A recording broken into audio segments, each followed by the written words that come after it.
Assalamualaikum warahmatullahi wabarakatuh. Alhamdulillah, today is a very nice day, a good day for me, Alhamdulillah. And of course, there is one sister who I embraced today, and I met her.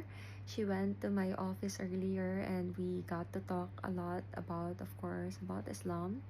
And Alhamdulillah, she mentioned that she was inspired by the videos that I am posting, also by the when I am doing live as well. So Alhamdulillah, kasi as I mentioned before, that is my intention, just to share with you what is Islam. So Alhamdulillah, there are people who's getting inspired. And inshallah, of course, I am still learning. Inshallah, I will learn more, and I will try to share more videos with you guys. So yeah, to those sisters who wants to embrace Islam, you can send me a message directly here. Ayan, so I am checking time to time. So yes, inshallah, there are more people that will be able to see the beauty of Islam, inshallah.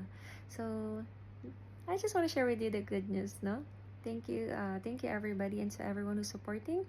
Kahit yung mga brothers and sisters natin na hindi pa Muslims, no? Thank you so much kasi there are a lot of people pa rin who knows how to respect, no? Because I mentioned in my live earlier that there are people who's trying to trigger you, and if you don't have any knowledge, parang maniwala ka dun sa sabihin nila.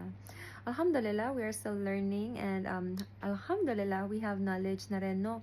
So, ayun, ingat lang po tayo sa mga ganon, kasi kung hindi tayo syempre nag-aaral din, mari tayong maligaw eh. So, never stop learning, yun lang ma-advise ko. So, inshallah, more videos to come po, no? Masal.